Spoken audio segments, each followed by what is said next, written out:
بسم اللہ الرحمن الرحیم۔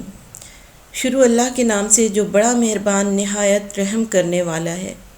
السلام علیکم پیارے بچوں، ہمارے نئے تعلیمی سال کا آغاز ہو چکا ہے اور آج ہم اس کی شروعات حمد سے کریں گے۔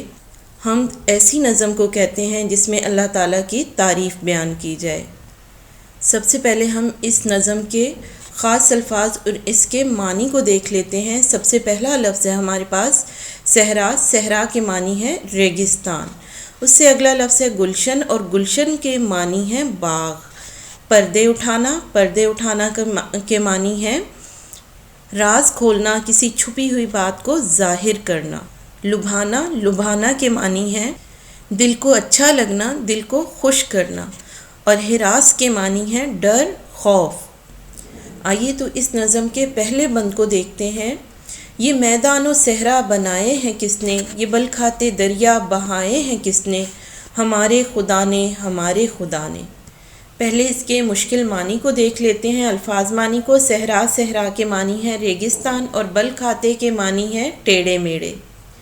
جی پیارے بچوں، اس پہلے بند میں شاعر حفیظ الرحمن غازی پوچھتے ہیں کہ یہ وسیع میدان اور صحرا یعنی ریگستان کس نے بنائے ہیں؟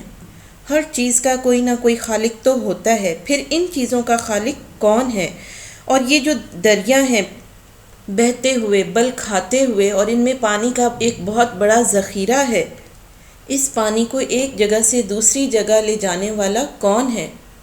وہ کون سی ایسی ہستی ہے جو اس پانی کو رواں کرتی ہے اور ایک جگہ سے دوسری جگہ لے کر جاتی ہے؟ تو وہ ہستی صرف اللہ تعالیٰ کی ذات ہے۔ اللہ تعالیٰ ہی ہے جو ان تمام چیزوں کو بنانے والا ہے اور اس تمام نظام کو چلانے والا ہے۔ تو اگلے بند کو دیکھتے ہیں ہم۔ یہ گلشن میں پھولوں کی رنگی قطاریں، بکھیری ہیں کس نے چمن میں بہاریں، ہمارے خدا نے، ہمارے خدا نے۔ پہلے اس بند کے مشکل الفاظ اور ان کے معنی دیکھ لیتے ہیں۔ گلشن، گلشن کے معنی ہے باغ، رنگی، رنگ برنگی مختلف رنگوں کی، بکھیری، پھیلائی، چمن، چمن کے معنی بھی باغ کے ہیں۔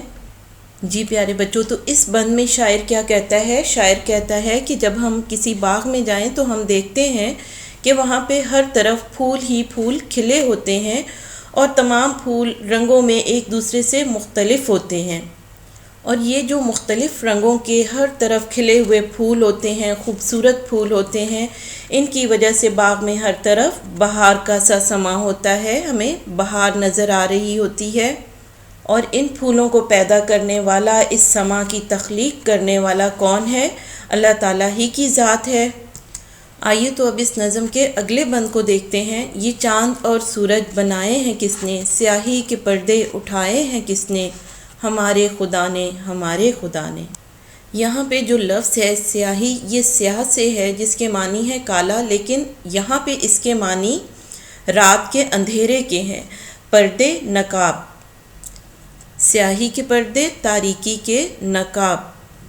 شاعر اس شعر میں کہتا ہے کہ یہ چاند اور سورج کس نے بنائے ہیں، یعنی رات کو اللہ تعالیٰ نے ہمارے لیے بنایا تو اسے بھی خوبصورت بنا دیا ہے، اس میں بھی ہمارے لیے چاند کو پیدا کر دیا، ستارے بنا دیے جو رات کو ہمیں چمکتے ہوئے خوبصورت نظر آتے ہیں۔ اور جب صبح ہوتی ہے، رات ختم ہوتی ہے، تو سورج نکلتا ہے جس سے ہر طرف روشنی پھیل جاتی ہے۔ سیاہی کے پردے اٹھائے ہیں کس نے، یعنی رات کو کون ختم کرتا ہے اور اس کے بعد سورج کون نکالتا ہے جس سے ہر طرف اجالا ہو جاتا ہے۔ یہ سب اللہ تعالیٰ ہی کے حکم سے ہوتا ہے۔ اللہ تعالیٰ ہی کی ذات ہے جو رات کو دن میں اور دن کو رات میں تبدیل کرتی ہے۔ پیارے بچوں، نظم ابھی ہماری مکمل نہیں ہوئی ہے۔